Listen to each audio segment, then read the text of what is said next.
আচ্ছা, সিলিং ছিল হচ্ছে তিন ধরনের আমরা পড়ছিলাম, ফগ সিল, স্লারি সিল, আর হচ্ছে এখানে একটা ছিল অ্যাগ্রিগেট সিল। ঠিক আছে, সিল একটা পড়া চলে গেছে, আমরা এখন দেখবো কোটিং। একটা হচ্ছে prime coat. Prime coats are obtained by spraying asphaltic binder materials, মানে basically bitumen, onto non asphalt base courses। Non asphalt base course মানে হচ্ছে, আমরা জানি ফ্লেক্সিবল পেভমেন্টের লেয়ার গুলো কি, surface course, base, sub base, subgrade. ঠিক আছে, তো বেস কোর্সটা কি নন অ্যাসফাল্টিক হয়, গ্র্যানুলার ম্যাটেরিয়াল দিয়ে অথবা সিমেন্ট স্টেবিলাইজড গ্র্যানুলার ম্যাটেরিয়াল দিয়ে তৈরি করা হয়। আর উপরে থাকে সারফেস কোর্স। তো সারফেস কোর্স আর নন অ্যাসফাল্টিক বেস কোর্স, এই দুটার মাঝখানে একটা কোটিং দেওয়া হয়। ঠিক আছে, এটাকে বলা হয় প্রাইম কোটিং। বেসের উপরে, সারফেস কোর্সের নিচে। এবং এটা দেওয়া হয় বেসিক্যালি অ্যাসফাল্টিক বাইন্ডার ম্যাটেরিয়াল অর্থাৎ বিটুমিন। তো এটা কেন দেওয়া হয়, কারণ to provide a water proof surface on the base, যাতে করে আমার বেসটা ওয়াটার প্রুফ হয়। সারফেস কোর্স দিয়ে যে পানি গড়িয়ে যাচ্ছে, ইনফিল্ট্রেট হচ্ছে, সেটা যেন ভিতরের স্তরগুলোকে ক্ষতিগ্রস্ত না করে, এই কারণে এই কোটিংটা দেওয়া হয়।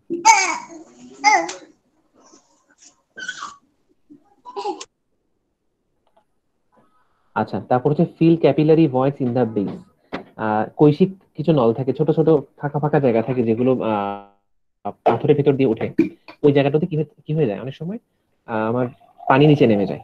ঠিক আছে, তখন সাব বেস, সাবগ্রেড এগুলো ক্ষতিগ্রস্ত হয়। এটা যেন না হয় এই কারণে এই কোটিংটা দেওয়া হয়। এরপর হচ্ছে facility the bonding of loose mineral particles. Loose mineral particle যেগুলো, সেগুলো যাতে বন্ডিংটা স্ট্রং হয়, এই কারণে দেওয়া হয়। এবং addition of the surface treatment to the base, course সারফেসের সাথে যদি বেসের মানে স্ট্রেংথটা ভালো হয়, এই কারণে দেওয়া হয়। এই জন্য ইউজ করে মিডিয়াম কিউরিং কাটব্যাক, আর use normally for prime coating. The amount of asphaltic binder used should be completely absorbed by base within 24 hours। একদিনের মধ্যেই বেস পুরোটাকে অ্যাবজর্ব করে নিতে হবে, এইভাবে দিতে হবে। Under favorable weather conditions, the base course must contain a normal amount of water। আচ্ছা, তো এটা গেলো কোটিং। প্রাইম কোটিং এর দেওয়া হয় কোথায়, বেস কোর্সের উপরে, সারফেস কোর্সের নিচে। আর প্রধান উদ্দেশ্য হচ্ছে ওয়াটার প্রুফিং এর ব্যবস্থা করা। ওকে, লাস্ট হচ্ছে tack coat. A tack coat is a thin layer of asphaltic material sprayed over an old pavement to facilitate the bonding of old pavement and a new course, which is to be placed over the old pavement. Suppose আমার একটা পুরনো pavement আছে, পুরনো রাস্তা। ঠিক আছে, flexible পেভমেন্টই। এবার ওটার উপর আমি একটা রিপেয়ারিং দিব আর একটা সারফেস কোর্স দিব। এই সারফেস কোর্সটা দেওয়ার আগে ওল্ড পেভমেন্টের উপর যে কোটিংটা দেওয়া হবে অ্যাসফাল্টিক ম্যাটেরিয়ালের, মানে বিটুমিনের, এটাকে বলা হয় ট্যাগ কোট। ঠিক আছে, অর্থাৎ ওল্ড পেভমেন্টের সাথে নতুন সারফেসের সংযোগটা যাতে ভালো হয়, এই কারণে এটা দেওয়া হয়। In this case, the rate of application of the asphaltic material should be limited, since none of the material is expected to penetrate the old pavement। হ্যাঁ, অর্থাৎ আমি যে অ্যাপ্লিকেশন করবো এটা খুব সাবধানে করতে হবে এবং এটা লিমিটেড পরিমাণে, কারণ এটা ওল্ড পেভমেন্টে ঢুকতে পারবে না। হ্যাঁ, ওল্ড পেভমেন্ট আর নতুন নতুন সারফেস কোর্সের মাঝখানে থাকতে হবে। Asphalt emulsions are normally used for tack coats after they have been thinned with an equal amount of water। আচ্ছা, আমি আপনাদের দিছিলাম একটা কোশ্চেন, অ্যাসফাল্ট ইমালশন। ইমালশন বলতে আমরা কি বুঝলাম, এটা রঙের মতো। ঠিক আছে, পাতলা। অ্যাসফাল্ট যেটা বিটুমিন, বিটুমিনের সাথে যদি পরিমাণ মতো পানি আর ইমালসিফাইং এজেন্ট অ্যাড করা হয়, তখন সেটা অ্যাসফাল্টিক ইমালশন হয়ে যায়। ঠিক আছে, ওটা যদি খুব পাতলা একটা থিন ইমালশন তৈরি হবে, আমরা ওটা অ্যাড করব ট্যাগ কোট হিসেবে। Sufficient time must elapse between the application of the tag coat and the application of the new coats to allow for adequate curing of the material, যাতে করে আমার অ্যাসফাল্টিক ম্যাটেরিয়ালটা ভালোভাবে শুকিয়ে যায়, ভালোভাবে লেগে যায়। হ্যাঁ, ওল্ড পেভমেন্টের সাথে আমাকে ইনাফ টাইম দিতে হবে। ঠিক আছে, the curing process usually takes several hours in hot weather. গরম আবহাওয়ায় কয়েক ঘন্টা নেয়, but can take more than 24 hours in cool weather. Okay, তাহলে আমরা কোটিং দুটা পড়লাম, একটা হচ্ছে প্রাইম কোট আর একটা ট্যাগ কোট। এর আগে আমরা পড়ছিলাম সিল। ঠিক আছে, সিল ছিল তিন ধরনের, ফক সিল, স্লারি সিল আর micro organic micro aggregate seal, বোধ হয় তিন ধরনের সিল ছিল। কোটিং আমরা পড়লাম দু ধরনের, প্রাইম কোট আর ট্যাগ কোট। আচ্ছা, সিলের সাথে কোটিং এর ডিফারেন্সটা কোথায় আসলে?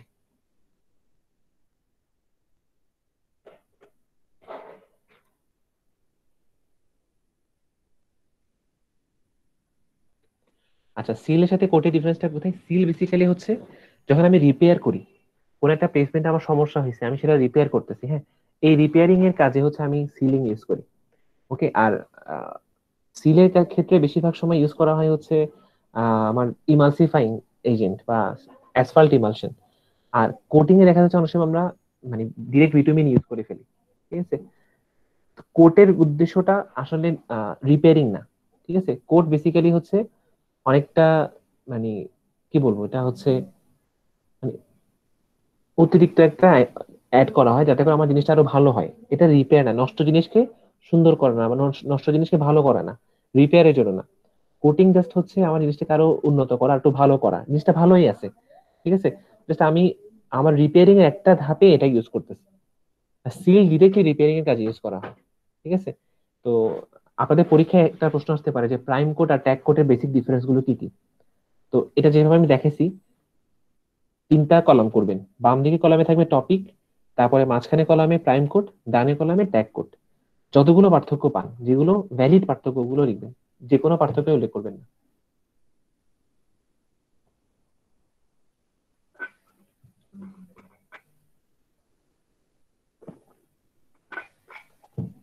আচ্ছা, ওইটা শেষ।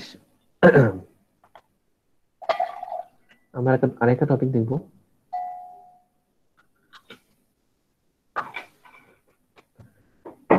আপনাদের মোটামুটি সবগুলো ম্যাথ দেখানো হয়ে গেছে। Rigid pavement design, flexible pavement design, তারপর রিজিড পেভমেন্টে রিইনফোর্সমেন্ট দেওয়া। এরপর আহ শুরুর দিকে যেগুলো ছিল আমার মানে বিটুমিনের কিছু ম্যাথ ছিল, তারপর হচ্ছে অ্যাসফাল্ট ম্যাটেরিয়ালের কিছু ম্যাথ ছিল, ওগুলো এই 5টা টাইপের ম্যাথ দেখাছিলাম টোটাল। আর থিওরিটিক্যাল অনেক কোশ্চেনই থাকতেছে এখানে, সবগুলো দেখবেন। ওকে, আমরা এখন যেটা দেখবো সেটা হচ্ছে আহ লো কস্ট রুট। ঠিক আছে, এখান থেকে দুইটা থিওরি থাকতে পারে যেটা আপনাদের পরীক্ষায় আসতে পারে, আমি আজকে আলোচনা করব। Okay, so low cost route, unsealed rural routes. Unsealed মানে হচ্ছে উন্মুক্ত, মানে যেটা পেভিং করা হয় না, উপরে অনেকগুলো স্তর দেওয়া হয় না, একদম আর্দেন রুট, অর্থাৎ একদম মাটি, পৃথিবীর মাটিটাই। Unsealed rural roads with earth and gravel or brick surfaces comprise the greater proportion of the length of public road in rural areas in developing regions. আমরা জানি রোড মালিকানা স্যার দুই স্যার রকমের। রোড রোড আমরা বলবো না, আমরা pavement বলবো স্যার। এখানে রোড কেন লিখছি স্যার? এটা ইউজুয়াল ল্যাঙ্গুয়েজটা ইউজ করছে আর কি, কারণ আমরা এটা আসলে ফ্লেক্সিবল পেভমেন্টও না, আবার রিজিড পেভমেন্টও না। ঠিক আছে, এই জন্য লো কস্ট রোড বলা হচ্ছে এগুলোকে। আমরা বেসিক্যালি পেভমেন্ট জানি দুই রকম, ফ্লেক্সিবল, রিজিড। এই রোড গুলো যেগুলো এখন আমরা পড়বো এগুলো ওই ধরনের মধ্যে পড়ে না। ঠিক আছে, তাই ইউজুয়াল ল্যাঙ্গুয়েজটা ইউজ করছে। মানে এখন আনসিল্ড এই জন্য স্যার এটা রুট বলা হয়েছে না স্যার? হ্যাঁ হ্যাঁ হ্যাঁ, এগুলা স্যার মাটির অথবা ইট ব্রিক সোলিং এর এরকম হইতে পারে, ইট এরকম। বিছানো রাস্তা, ইট বিছানো রাস্তা, হ্যাঁ, অথবা জি স্যার। নুড়ি নুড়ি পাথর বিছানো রাস্তা। হুম, জি স্যার। আচ্ছা আচ্ছা, মালিকানার ভিত্তিতে রোড নর্মালি দুই রকমের, একটা হচ্ছে পাবলিক আর একটা হচ্ছে প্রাইভেট। তো বাংলাদেশের যেগুলো পাবলিক রোড মানে সরকারি মালিকানাধীন, আমরা যেটা মনে করি রোড বোধহয় বেশিরভাগই হচ্ছে আপনার কি বলে ফ্লেক্সিবল পেভমেন্ট অথবা রিজিড পেভমেন্ট। অ্যাকচুয়ালি পুরো রাস্তার বাংলাদেশে যতগুলো রোড আছে সবগুলো মিলালে সবচেয়ে বেশি দৈর্ঘ্যটা দখল করে হচ্ছে আপনার আর্দেন রোড গুলো। ঠিক আছে, একদম নর্মাল, যেটা ফ্লেক্সিবল না রিজিডও না, এই রোড গুলোকে বলা হয় লো কস্ট রোড। ঠিক আছে, তো বাংলাদেশের পার্সপেক্টিভে এই ধরনের রোড গুলোই দরকার। কারণ এক হচ্ছে আমাদের অত বেশি ডিমান্ড নাই, বিশেষ করে গ্রামীণ এলাকাতে অত ভারী যানবাহন যায় না। এরপর হচ্ছে অত বেশি ভেহিকেলও যায় না একটা একটা একটা নির্দিষ্ট দিনে। তো এই ধরনের এরিয়াগুলোতে, এবং বাংলাদেশে তো গ্রামের সংখ্যাই বেশি আসলে, শহর তো মাত্র ডেভেলপ হতে, চিটাগং ঢাকা এই দুটা শহর মাত্র ডেভেলপ হয়েছে, but most of the Bangladesh হচ্ছে কি গ্রাম। তো গ্রামীণ এলাকায় এবং মফস্বল এলাকায়ও আমরা লো কস্ট রোড গুলো ইউজ করি। তো লো কস্ট রোড বেসিক্যালি হচ্ছে মানে মাটি দিয়ে যে রাস্তাটা হচ্ছে, স্টেবিলাইজড হোক বা আনস্টেবিলাইজড হোক, অথবা উপরে নুড়ি পাথর বিছিয়ে দিয়ে, অথবা ইট বিছিয়ে দিয়ে। হ্যাঁ, ওকে, এটা মানে এই লো কস্ট রোড গুলো কি কি ভূমিকা রাখে। ঠিক আছে, প্রথম হচ্ছে মার্কেটিং অপরচুনিটিস। সহজে হচ্ছে মানুষ মানে বিপণনের কাজগুলো করতে পারে, বিভিন্ন রকমের মার্কেটিং এর কাজগুলো করতে পারে, সে তারা তাদের পণ্যগুলো সহজে বহন করে নিয়ে যেতে পারে। এটা অবশ্য ফ্লেক্সিবল পেমেন্ট হলেও হতো, এটা রিজিড পেমেন্ট হলেও হতো, বাট এটা হওয়া তো অ্যাটলিস্ট কি লাভ হয়েছে, আগে তো কোনো ধরনের সিস্টেমে ছিল না। মানে আগে তো আমরা যেটা করছি ওইটা ওটা জাস্ট পায়ে চলার পথ ছিল, এখন তো সেটা মানে ইঞ্জিনিয়ার করে তৈরি। ঠিক আছে, মানুষ ওখানে যন্ত্র ইউজ করছে, মেশিন ইউজ করছে, তারপর ওই মানে ইট বিছিয়ে রাস্তাগুলো হয়েছে। বাট আগে নর্মালি মানুষ পায়ে হেঁটে রাস্তায় যেত, বাট এখন অ্যাটলিস্ট একটা ইঞ্জিনিয়ার রোড হয়েছে। সেকেন্ড হচ্ছে হেলথ ট্রিটমেন্টটা বাড়তেছে, মানুষ সহজে একটা পয়েন্ট থেকে আরেকটা পয়েন্টে যেতে পারতেছে, যেহেতু ওগুলো মানে আপনি নর্মালি চিন্তা করে দেখেন কোন একটা পাহাড়ের ভেতরে যে রাস্তাগুলো থাকে, ওগুলো জাস্ট নর্মালি মানুষ পায়ে হাঁটতে হাঁটতে হাঁটতে তৈরি হয়ে যায়। ঠিক আছে, আগেকার সময় তখন তো বড় বড় যানবাহন ছিল না যে পেভিং করবে অথবা কম্প্যাকশন করবে, এরকম সিস্টেম ছিল না। আগে যেটা হতো, মানুষ হাঁটি যে রাস্তায় চলে যেত, তো হাতির চলার পথটাকে তারা নিজেদের চলার পথ হিসেবে ইউজ করতো। কারণ হাতি যখন কোনো একটা জায়গায় যেত, তাদের বিশাল ভারী দেহ, তাদের ওয়েটের কারণে রাস্তা কি হয়ে যেত, স্ট্যাবিলাইজড হতো। ঠিক আছে, এবং ওই জায়গাটা একটা চলার পথের মতো তৈরি হতো, মানুষ ওই পথটা ধরেই যেত। কারণ তখন তো আর এই টেকনোলজি ছিল না যে মানুষ রোড বানাতো। ঠিক আছে, তো আমাদের জন্য যখন লো কস্ট রোড গুলো ছিল না, তখন মানুষ নর্মালি কোনায় কোনায় কোনায় করে যেত নিজেদের পায়ে হেঁটে দিয়ে। আর যখন এগুলো হলো, তখন মানুষের জন্য অনেক বিষয়ে ইমপ্রুভমেন্ট হওয়া শুরু হয়েছে, তাদের হেলথ ট্রিটমেন্ট বলেন, মার্কেটিং বলেন, এডুকেশন বলেন, সব দিক থেকে।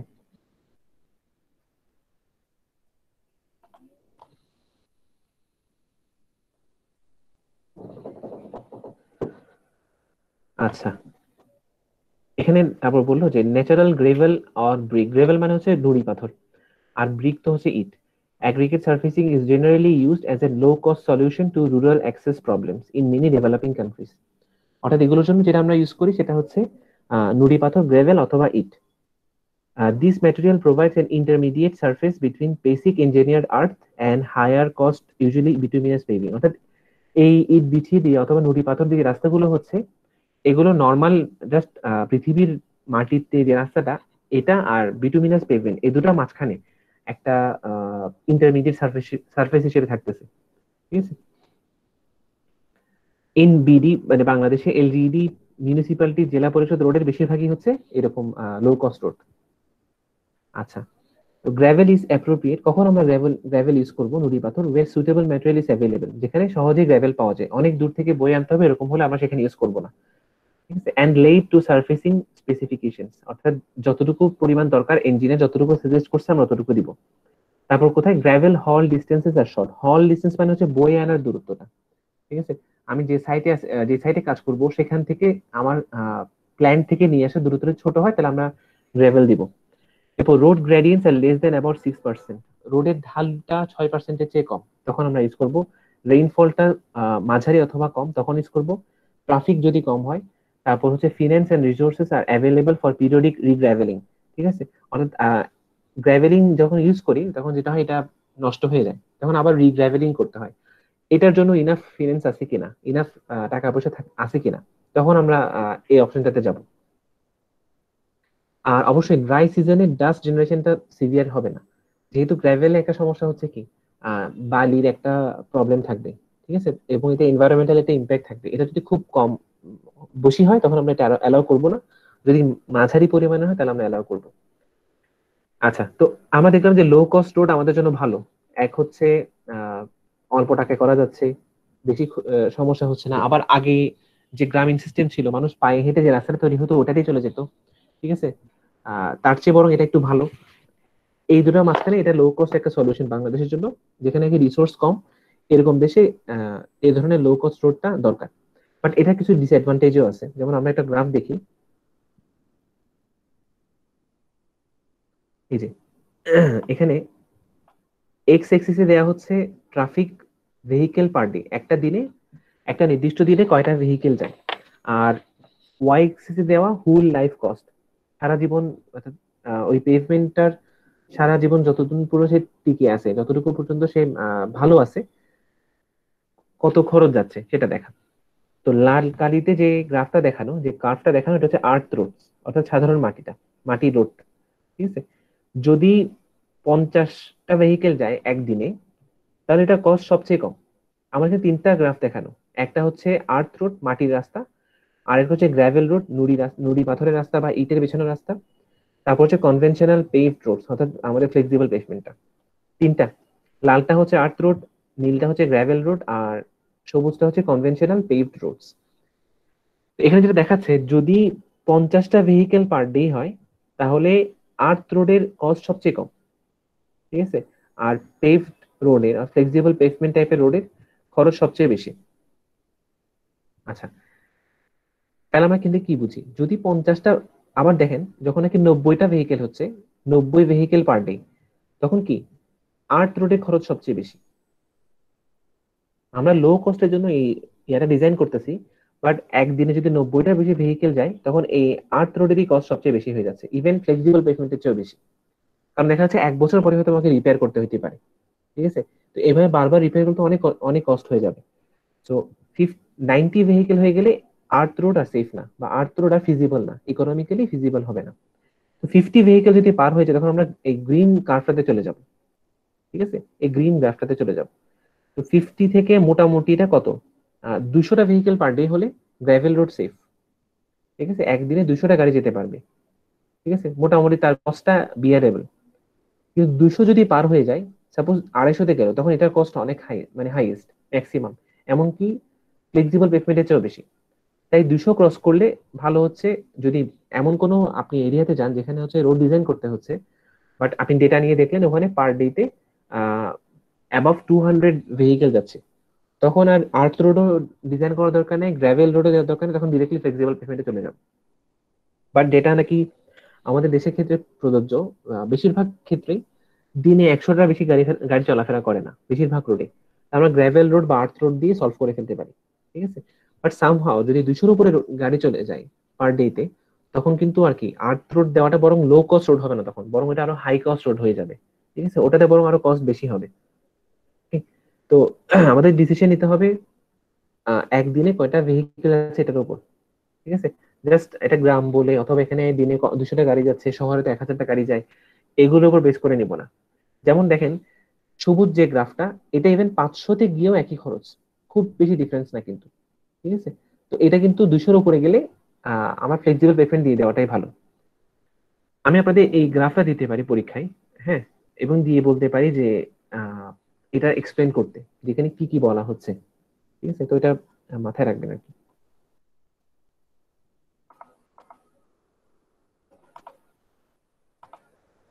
আচ্ছা, আমরা কি ডিসঅ্যাডভান্টেজ গুলো দেখি।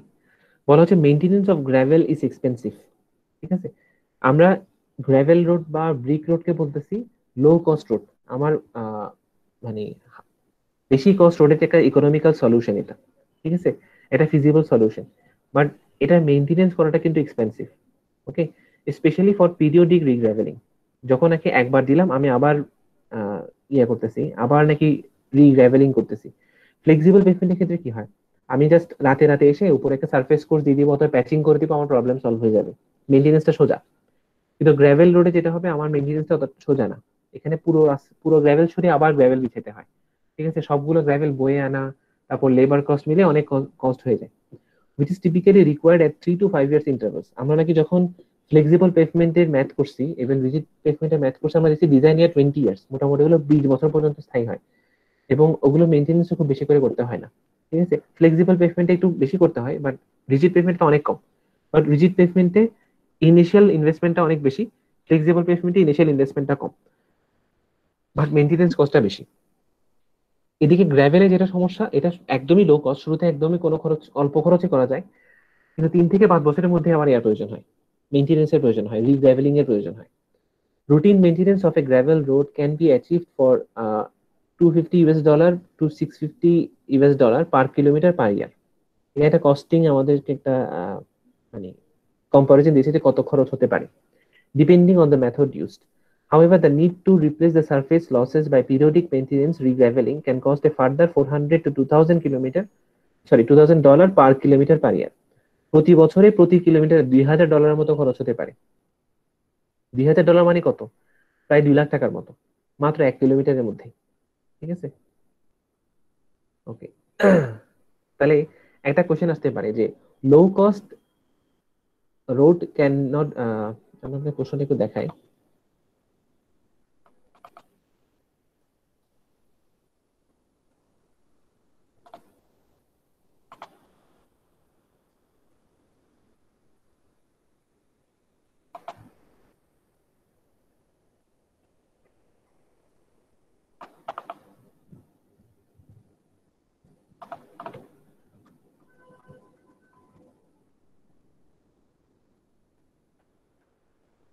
কোয়েশ্চেন হচ্ছে why low cost pavements not low cost in long run. ঠিক আছে, লং রান মানে কি, অনেক বছরের ব্যবধানে লো কস্ট রোড আর লো কস্ট থাকবে না, এটার ব্যাখ্যা দেওয়াটা। ঠিক আছে, রিগ্রাভেলিং করতে হয় অনেক বছর পর পর, এটা একটা সমস্যা।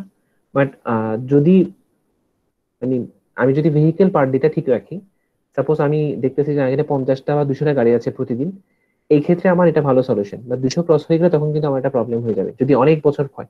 আমি গ্রাভেল রোড দিতে পারি 1-2 বছরের জন্য। ঠিক আছে, 1-2 বছর পর কিন্তু আমাকে আবার মানে রিগ্রাভেলিং করতে হবে। এটা মাথায় রেখে আমাদেরকে চুজ করতে হবে যে আমি কি ধরনের করব, কি ধরনের রোড এখানে ঠিক করব।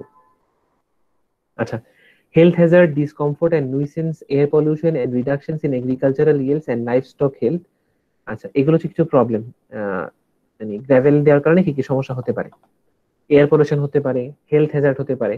আমাদের তো বলাই হয়, যেমন চকবাজারে যে রোডটা, এখানে যে পরিমাণ ধুলা, এটার জন্য আমাদের অনেকে ফুসফুসের সমস্যা হয়ে যায়। যে কারণে আমরা মাস্ক ইউজ করার কথা শুধু করোনা কারণে না, তখন থেকেই বলা হচ্ছে যে যেন মাস্ক ইউজ করা হয়। Dust spread over people, villages, in homes and fields has many impacts and costs, many of which have yet to be quantified. আচ্ছা, food store and water resources can be polluted। আচ্ছা, এগুলো আপনারা দেখে নেবেন।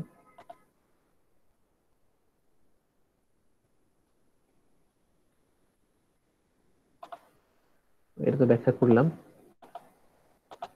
এই যে কিছু ছবি গ্রাভেল রোডের।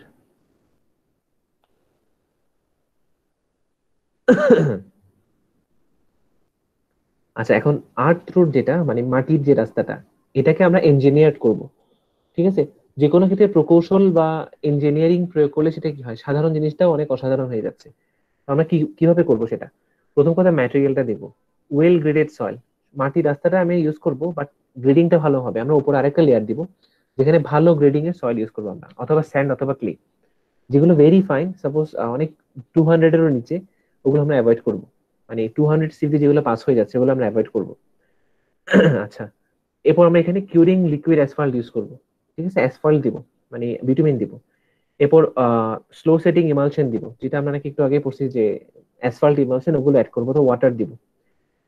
ফিল্ড কন্ট্রোল কি কি, by monitoring compaction and relevant CBR value. অর্থাৎ আমরা কম্প্যাকশনটা ঠিক মতো হচ্ছে কিনা এগুলো দেখবো যখন ফিল্ড ভিজিটে যাব, সিবিআর ভ্যালু ঠিক আছে কিনা। ক্যালিফোর্নিয়া বিয়ারিং রেশিও, সেটা যখন আপনার ট্রান্সপোর্টেশন ল্যাবটা করবেন ওখানে দেখবেন যে সিবিআর বের করে। কম্পেকশনটা কি, শিপ ফুড, অর্থাৎ অনেক সময় যেটা করা হয় ছাগল বা ভেড়া হাঁটিয়ে নিয়ে যাওয়া হয় রাস্তার উপরে, তখন এটা কম্প্যাকশন হয়ে যায় আলটিমেটলি। অথবা এখন তো ইয়াই চলে আসছে, বিভিন্ন মেশিন চলে আসছে, নিউমেটিক টায়ার রোলার। এরপর অয়েলড আর্থ সারফেস, এটা ওই একই রকম যে সিল্ট এন্ড ক্লে দিয়ে করা অথবা লিকুইড অ্যাসফাল্ট দিয়ে করা। ইঞ্জিনিয়ারিং আর্থ রোডে আমরা প্রথমটাই ফলো করব, সয়েল স্টেবিলাইজেশন করে। সিমেন্ট স্টেবিলাইজেশন আছে এরপরে, সয়েল থাকবে।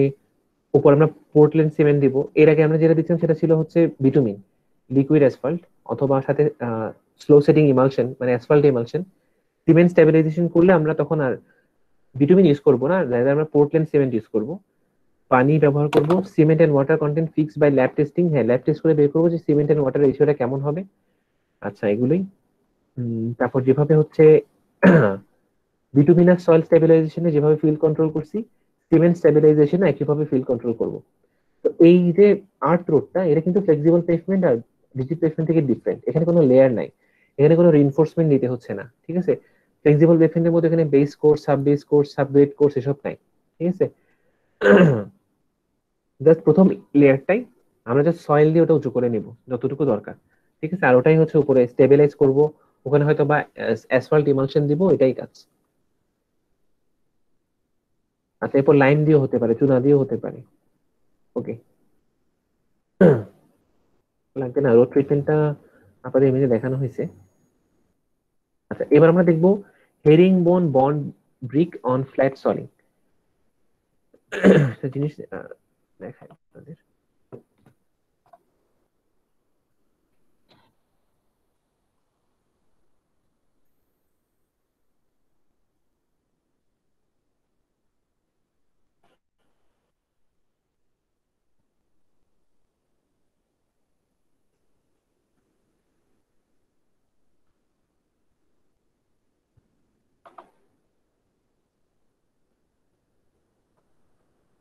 এই অনেক সময় আমরা কাপড়ের ক্ষেত্রেও এই প্যাটার্নটা ইউজ করি, ঠিক আছে। উপরের কলাম, একটা কলাম একরকম একদিকে মুখ করা, আরেকটা কলাম আরেকদিকে মুখ করা। এইগুলো ছেলেদের স্যুটে, ইভেন অনেক সময় প্যান্টেও এরকম প্যাটার্নটা দেখা যায়, ঠিক আছে। আবার হচ্ছে অনেক সময় ফার্নিচারের গায়ে এরকম প্যাটার্ন দেখা যায়, ঠিক আছে। এটাকে বলা হয় হেরিং বোন। এই প্যাটার্নটা আবার ইয়াতেও অ্যাপ্লাই করা হয় আমাদের রোড সার্ফেসিং এ, ঠিক আছে। এক পাশের কলামটা একদিকে মুখ করা, আরেক পাশের কলাম আরেক দিকে মুখ করা। এই যে সাপোজ এটা এই দিক দিয়ে মুখ করা, নিচের কলামটা পাশের কলামটা এইভাবে এইভাবে মুখ করা। এটাকে বলে হেরিং বোন প্যাটার্ন। এভাবে করে অনেক সময় ইট বেছানো হয়, ঠিক আছে। Herring bone bond brick on flat soling. যেভাবে নাকি আমরা যখন নাকি বিল্ডিং কনস্ট্রাকশন করি, তখন নিচের ফ্লোরে কি থাকে, একটা আমরা সিসি এর উপরে ব্রিক ফ্ল্যাট সলিং দিই, সরি ব্রিক ফ্ল্যাট সলিং এর উপরে সিসি দিই। ব্রিক ফ্ল্যাট সলিং এ কি হয়, জাস্ট ইট বিছানো হয়। একই রকম ভাবে যখন ইট বিছানো রাস্তা বানানো হয়, তখন নিচে ইট বিছানো, তখন উপরে হ্যারিং বোন দিতে হয়। ওকে, ওকে।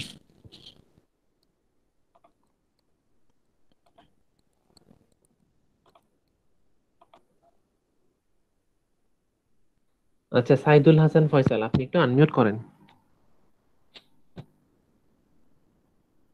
আর সবাই দিছেন ওই যে কি বলে এটা, present sir, attendance attendance sir ওখানে লিখে দিয়েছে আর কি স্যার, মানে ইয়াতে মানে চ্যাটে লিখে দেন একটু সবাই। চ্যাটে।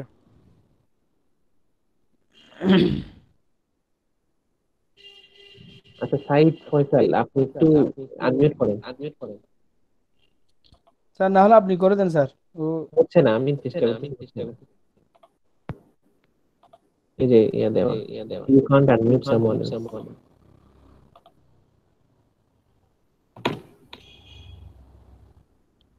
আচ্ছা, যাই হোক, এই ক্রস সেকশনটা পরীক্ষাটা পড়ে আসে। মানে যদি এটা ক্যাম্পাস হতো, এটা কথা বলতে সমস্যা হচ্ছে। হ্যাঁ, একটু আনমিউট হয়ে ভালো হয়। এখন ঠিক থাকবে আশা করি। ওকে, সো যদি আমরা ইট বেছানো রাস্তা তৈরি করতে চাই, সেক্ষেত্রে রোড সেকশনটা কেমন দেখাবে? Rural road section with HBB, herring bone bond pavement, ঠিক আছে।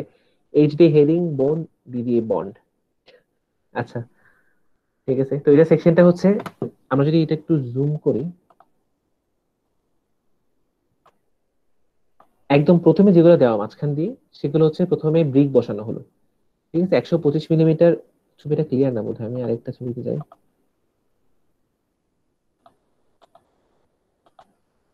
এটা মোটামুটি ক্লিয়ার আছে এখান থেকে দেখে, এটা হাতে আঁকা।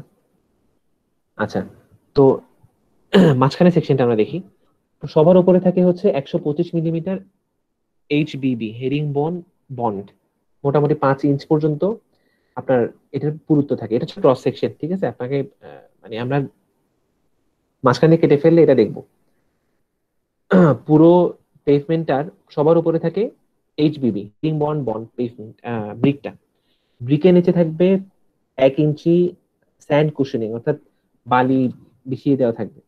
তারও নিচে থাকবে 3 ইঞ্চি বা 75 মিলিমিটারের ব্রিক ফ্ল্যাট সলিং, অর্থাৎ ব্রিক বিছিয়ে দেওয়া হবে লম্বালম্বি, বিএফএস। তারও নিচে থাকবে আবারও স্যান্ড কুশনিং 5 ইঞ্চি পরিমাণ, এটা অনেক ঘন হবে। এর নিচে থাকবে প্রায় 300 মিলিমিটারের সাবগ্রিড, অর্থাৎ একদম তলের যে মাটিটা, ঠিক আছে। আর বাকি তো গ্রাউন্ড ওয়াটার থাকতে পারে এই নিচে। আচ্ছা, তো মোটামুটি 5টা লেয়ার। প্রথমে হেরিং বোন বন্ড ব্রিক, তার নিচে স্যান্ড কুশনিং, মানে জাস্ট পানি বিছানো থাকবে। তার নিচে ব্রিক ফ্ল্যাট সলিং, অর্থাৎ নর্মাল ইট বিছিয়ে দেবে। অর্থাৎ ইট বিছানো রাস্তা ছিল সবার উপরেরটা, নিচে 3 নম্বরটা না।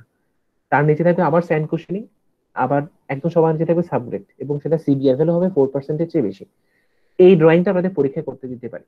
যদি এটা একদম ওপেন বুক, একদম দেখে দেখে লেখা, তারপরে এটা আমি দিতে পারি পরীক্ষায়, কারণ এটা জানা দরকার, ঠিক আছে।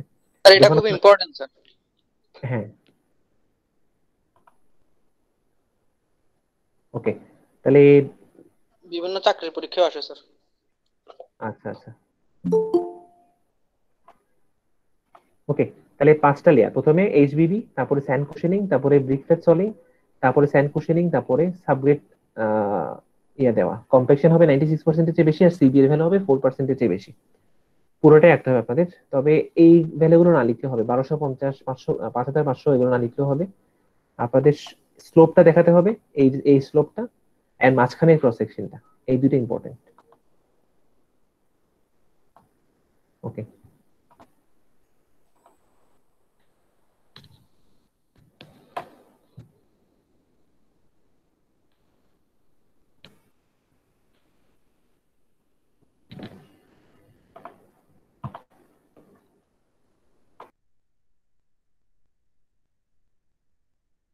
স্যার আপনার কথা শোনা যাচ্ছে না স্যার।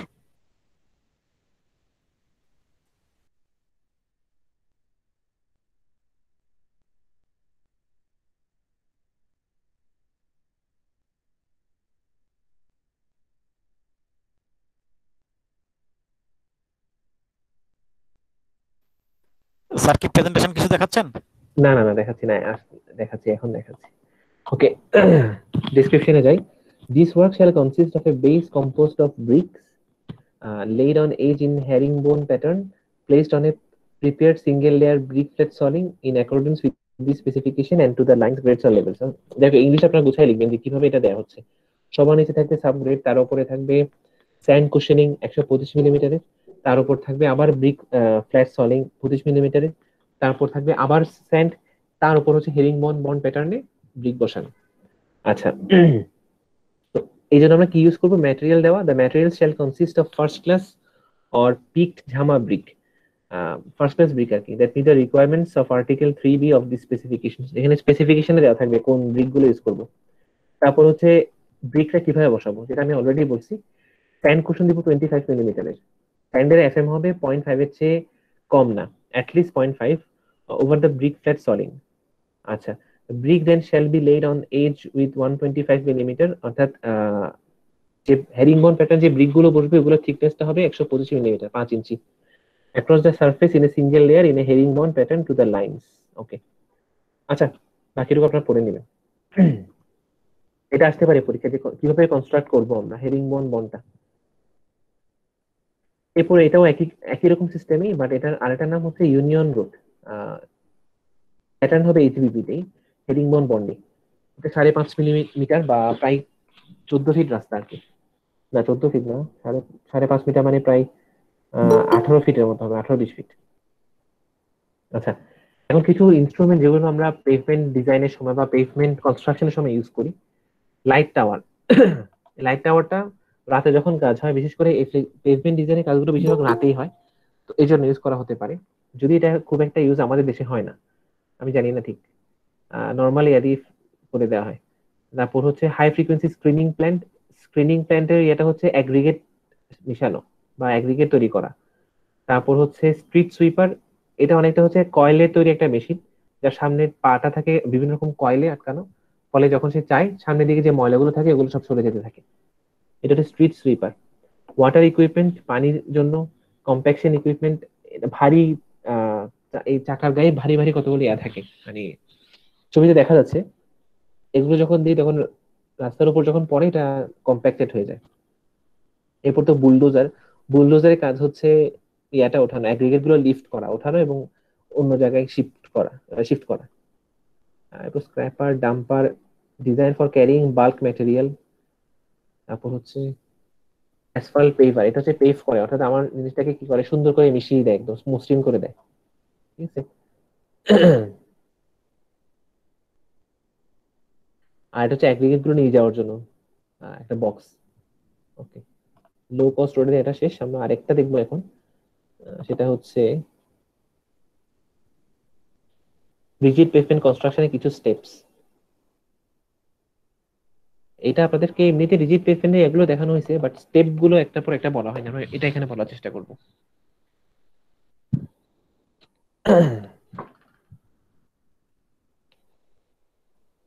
তো প্রথম স্টেপ হচ্ছে preparation and preliminary finishing of subgrade. প্রথমে সাবগ্রেড দিয়ে কাজ শুরু হবে, আমরা সাবগ্রেডটাকে প্রিপেয়ার করব।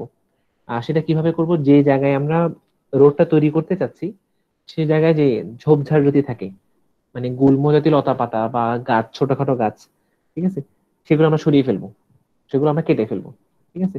ওগুলো কাটালে আমরা কি পাবো, রাইট অফ ওয়েটা আমরা পেয়ে যাবো। ঠিক আছে, আমার কতটুকু হবে রাস্তার রাইট, এটা আমরা পেয়ে যাবো, রাইট অফ ওয়ে।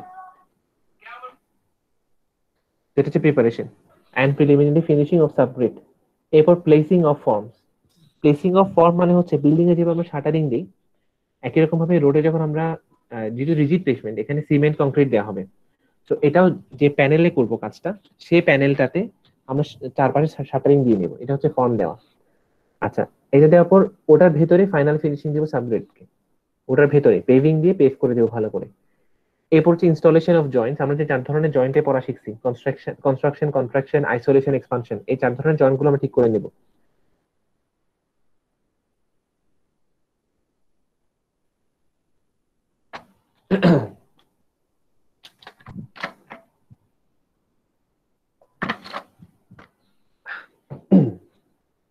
আচ্ছা, এরপর হচ্ছে batching of aggregate and cement. তারপর ওই ইয়ার মধ্যে আমরা অ্যাগ্রিগেট আর সিমেন্ট দেবো। যদি বেস পেভমেন্ট করি, মানে বেস কোর্স করতে চাই সাব বেস বাদ দিয়ে, তখন সিমেন্ট দিতেও পারি, নাও দিতে পারি, শুধু অ্যাগ্রিগেট দিতে পারি, অথবা শুধু গ্র্যানুলার ম্যাটেরিয়াল দিতে পারি। এরপর হচ্ছে ওপরের লেয়ারটা, সবার উপরে যেটা থাকে, যেহেতু রিজিড পেভমেন্ট, এখানে তো বেস সাববেস থাকবে না, সবার উপরে যে লেয়ারটা থাকবে ওখানে আমরা অ্যাগ্রিগেট এবং সিমেন্ট দিয়ে দিব, এবং সেটা মিক্স করব এবং সেটা প্লেস করব। তারপর হচ্ছে ফিনিশিং করব।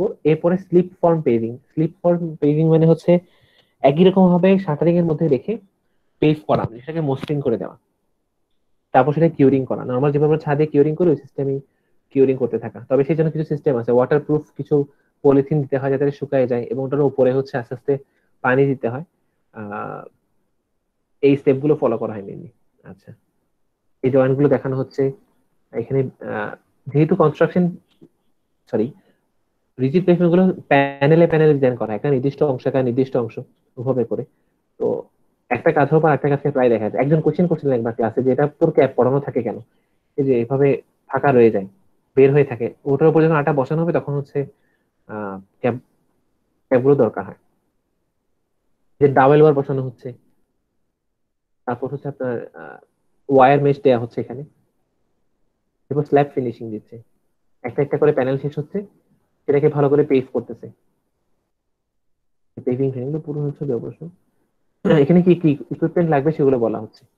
আচ্ছা, placing of distributed rod in two ways. আমরা কিভাবে করতে পারি যে রড যেগুলো আছে সেগুলো কিভাবে বসাবো। নর্মাল আমরা জানি, লাস্ট ক্লাসে আমরা যখন রিইনফোর্সমেন্টের ম্যাথটা করছি তখন আমরা দেখছি 3 ধরনের টোটাল রিইনফোর্সমেন্ট দেওয়া হয়। একটা হচ্ছে টেম্পারেচার অর ডিস্ট্রিবিউটেড রিইনফোর্সমেন্ট, যেটা হচ্ছে ওয়্যার মেশ, তারের জারির মতো, এটা থাকে নিচে। তারপর থাকে লংগিটিউডিনাল বার আর টাই বার, ডাবল বার আর টাই বার।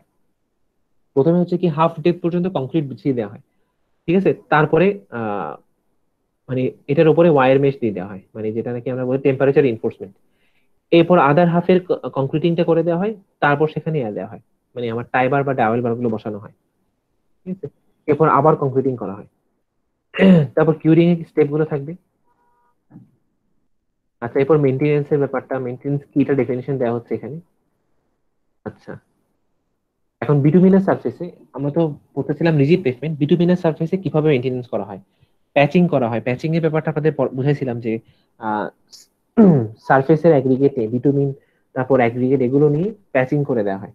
সেই প্যাচিংটা বিটুমিন অ্যাগ্রিগেট দিয়ে হতে পারে, আবার পেইন্ট দিয়েও হতে পারে।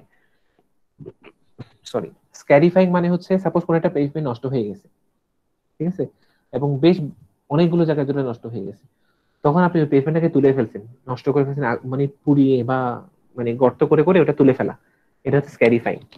রিসিলিং মানে হচ্ছে সিল কোড দিয়ে গর্তগুলো সিল করে দেওয়া। নন স্কিড সারফেস ট্রিটমেন্ট, অর্থাৎ স্কিডিং কম হবে, মানে ঘর্ষণ কম হবে রাস্তায়, সেক্ষেত্রে যেটা করতে হবে স্লারি সিল কোড দিতে হবে। স্লারি সিল কোড আমরা পড়ছি। এরপর প্যাচিং। প্যাচিং কিভাবে করতে হয়, thin coat of bitumen course mineral aggregate, এটা আমরা একটা ক্লাসে দেখছিলাম। পেইন্ট প্যাচিং হচ্ছে to seal and strengthen WC bitumen, WC মানে ওয়ের কোর্স, মানে উপরের কোর্সটা, ওয়েরিং কোর্সটা, plus fine material and then broom to clean up.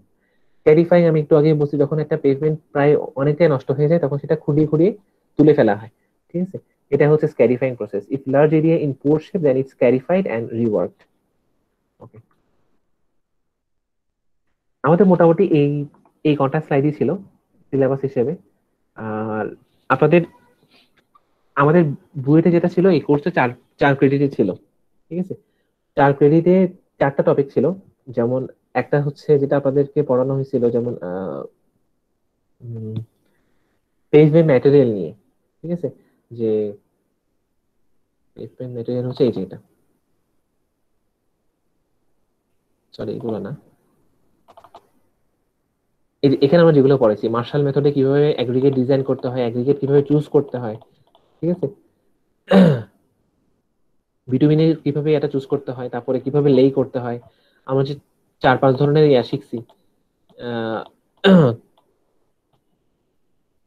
অ্যাসফাল্টিক concrete, hot mix hot lay হতে পারে, hot mix hot hot laid, এরপর হচ্ছে কোল্ড মিক্স হট লেড, দেখুন 4 ধরনের ইয়া শিখছি। এটা হচ্ছে পেইপমেন্ট ম্যাটেরিয়ালের একটা ক্রেডিট। এটা শেষ। এটা আমাদের মিডের আগে পড়ানো হয়েছে, মিডের পরেও পড়ানো হয়েছে। এরপর ছিল হচ্ছে পেইপমেন্ট ডিজাইন নিয়ে, ঠিক আছে?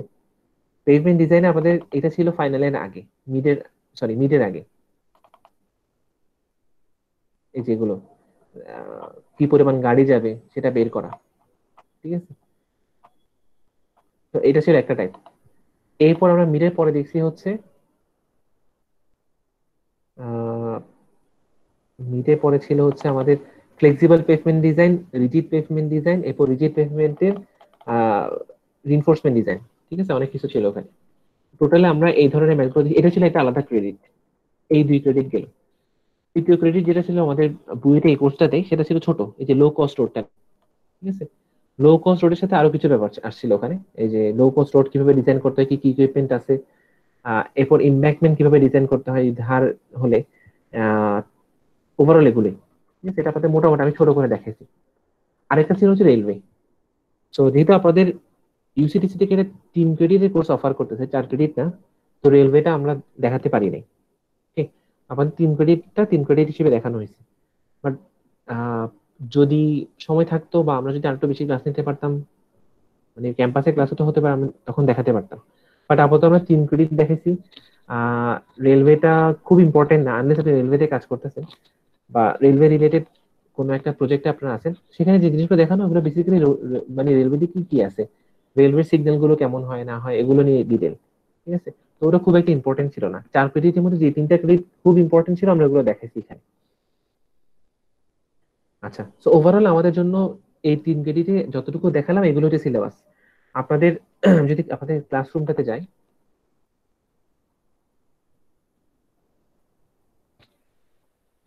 okay,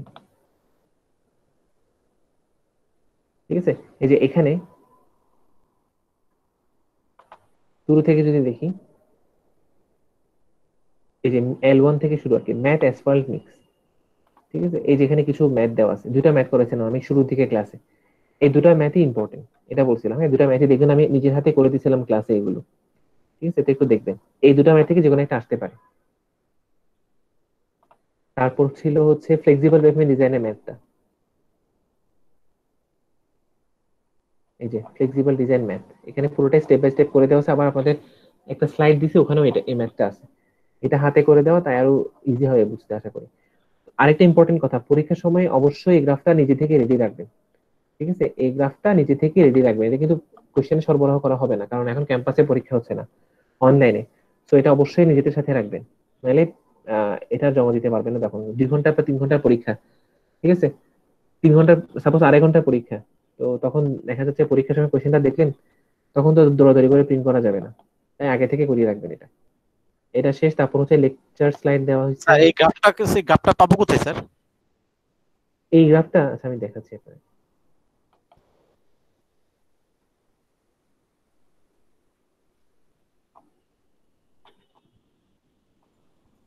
আচ্ছা, এই যে লেকচার স্লাইড দেওয়া আছে একটা এখানে, এখানে আমরা ইয়া পড়ছিলাম, পারপেচুয়াল পেভমেন্ট দিয়ে পড়ছি। তারপর হচ্ছে পলিমার মডিফাইড বাইন্ডার, তারপর ম্যাটেরিয়াল ট্রান্সফার ভেহিকেল ছিল, ঠিক আছে? তারপর হচ্ছে কিভাবে বৃষ্টি হলে আমাদের পেভমেন্ট ফেল করে, পানি জমে জমে আসতে কিভাবে পেভমেন্ট ফেল করে, এই জিনিসটা আপনাদের দেখাইছিলাম। এরপর পেভমেন্টের বিভিন্ন সমস্যা, ফ্লেক্সিবল পেভমেন্টের বিভিন্ন রকম সমস্যা দেখাইছি, এখান থেকে আমি অ্যাসাইনমেন্টও দিছি। তারপর রিজিড পেভমেন্টের বিভিন্ন সমস্যা কিভাবে রিপেয়ার করা হয়, কি কি কারণে হতে পারে। তারপর হচ্ছে রিপেয়ারিং টেকনিক কিছু, সিল দিয়ে করা হতে পারে সেটা। আহ এই যে, তারপর হচ্ছে প্যাচ ওয়ার্ক কিভাবে করা হয় স্টেপ গুলো দেখানো হয়েছে, ঠিক আছে। আচ্ছা,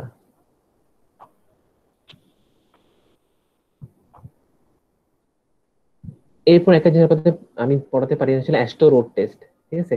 এটা ছোট একটা জিনিস, আপনারা চাইলে নিজেরা পড়ে নিতে পারেন, বাট আমি পরীক্ষায় দিব না, যেটা আমি নিজে পড়াইনি। তো আপনারা যদি কেউ কেউ এক্সট্রা একটু জানতে চান তাহলে এটা পড়ে নিতে পারেন। এই যে আমাদের রোডওয়ে যা যা ব্যাপার আসছে সবগুলো কিন্তু অ্যাস্টো রোড টেস্ট থেকে পাওয়া, ঠিক আছে। অ্যাস্টো রোড টেস্টের একটা আপনার করা হয়েছে, মানে রিজিড পেভমেন্ট ফ্লেক্সিবল পেভমেন্ট একসাথে দিয়ে টেস্ট করা হয়েছে যে আমার গাড়ির পারফরমেন্স, মানে লোড গাড়ি গেলে পেভমেন্ট কেমন পারফর্ম করে, এটা তো আমাকে দেখতে হবে। তো এইটা দেখার জন্য অ্যাস্ট্রো অ্যাস্ট্রো রোড টেস্টটা করা হয়েছিল। ওখান থেকে যা যা পাইছি আমরা ওগুলো হচ্ছে, ওগুলো দিয়ে হচ্ছে আমরা এখন অঙ্ক করতেছি। আচ্ছা, এগুলো আহ আপনারা চাইলে দেখে নিতে পারেন, বাট আমি পরীক্ষা দিব না। নেক্সট হচ্ছে পেভমেন্ট ডিজাইন, ঠিক আছে। এখানে কিছুটা ইম্পর্টেন্ট ছিল যে পেভমেন্ট ডিজাইনটা কেন বেশি আনপ্রেডিক্টেবল, ইভেন বিল্ডিং ডিজাইনের চেয়েও। তারপর হচ্ছে কেন এটা কমপ্লেক্স স্ট্রাকচারাল ডিজাইনের চেয়েও, হ্যাঁ। এই যে এগুলো আসতে পারে। তারপর এটা তো রিজিড প্লেসমেন্টের ক্ষেত্রে গেল। আচ্ছা আচ্ছা, আরেকটা হচ্ছে রিজিড প্লেসমেন্ট ডিজাইন ছিল পিসিএ মেথডে। এটা এখানে একদম স্টেপ বাই স্টেপ দেওয়া আছে। আর আমি তো আপনাদের দিয়ে দিই,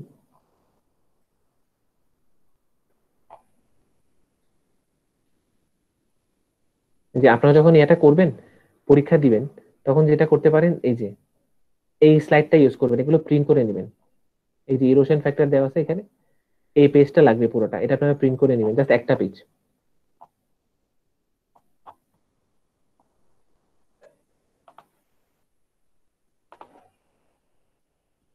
এরপর রিজিড পেভমেন্টের ডিজাইনটা নিয়ে একটা স্লাইড দিছিলাম। দুইটা জিনিস ছিল এখানে, একটা রিজিড পেভমেন্ট ডিজাইন আর একটা হচ্ছে রিজিড পেভমেন্টের রিইনফোর্সমেন্ট ডিজাইন, ঠিক আছে। যে রিইনফোর্সমেন্ট ডিজাইন এখানে অবশ্যই এই ছবিটা ড্র করবেন, এই যে এই ছবিটা যদি দেই পরীক্ষায়।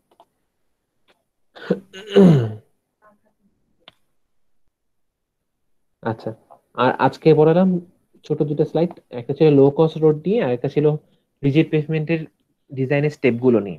ওকে, তো মোটামুটি এতটুকু। এখন হচ্ছে আপনি এটা কোত্থেকে পাবেন? এটা অনলাইনেই পাওয়া যায়, ইন্টারনেটে সার্চ দিলে আপনি নমোগ্রাফটা পাবেন। আহ, কিভাবে আমি আপনাদের একটু দেখাই এখানে।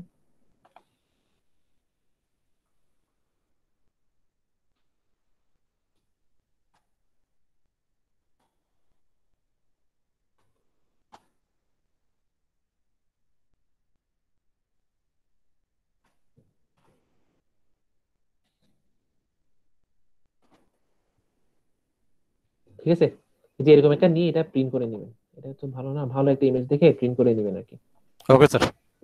ঠিক আছে। জি স্যার। ওকে, এটাই। আজকে যে স্লাইডটা পড়েছেন স্যার, লো কস্ট রোড, এটা হ্যাঁ তো মনে হয় দেন নাই স্যার, এটা দিয়ে দিন স্যার। হ্যাঁ, এখনই দিয়ে দেবো, আমি একটা কাজ করে এখনই দিয়ে দিই।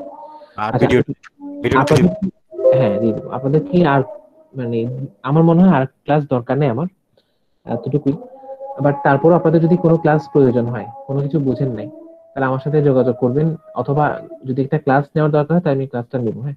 আমি এমনিতে এখানে আমার ফোন নাম্বারটা দিয়ে দিচ্ছি, 07489554665।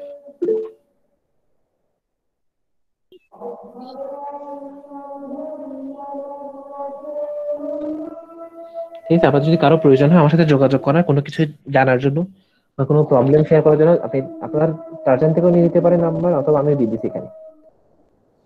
আচ্ছা আচ্ছা, আপনাদের এক্সাম আমি আমি গার্জেনের সাথে কথা বলে কথা করবো, বলে করবো, যেহেতু আপনাদের সব এক্সাম একসাথে হবে, আপনার এই ডেটটা আমি এত বলি, আমি এত বলি গুগল ক্লাসরুমে দিয়ে গুগল দেবো। ক্লাসরুমে দিয়ে দেবো। জি স্যার। আমি আজকে ক্লাসগুলো শেষ করে নিয়ে তারপর কালকে শেষ করে পরশু দিন জানাবো ইনশাআল্লাহ। জানাবো। এখনো পর্যন্ত এখনো ফাইনালি পর্যন্ত ফাইনালি আপনাদের কি কোনো কোনো কোনো জি এক্সামের স্যার। স্যার কথাগুলো রিপিট হচ্ছে। জি স্যার, আমাদের ক্লাস কি স্যার?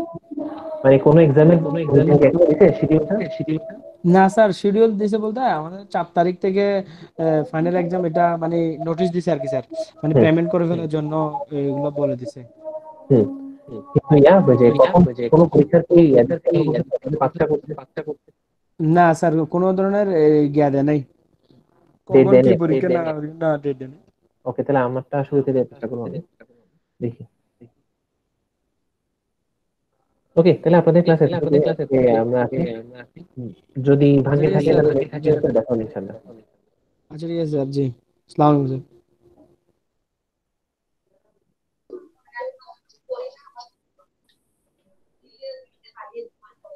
ওকে। আসসালামু আলাইকুম স্যার। হ্যাঁ, ওয়ালাইকুম আসসালাম।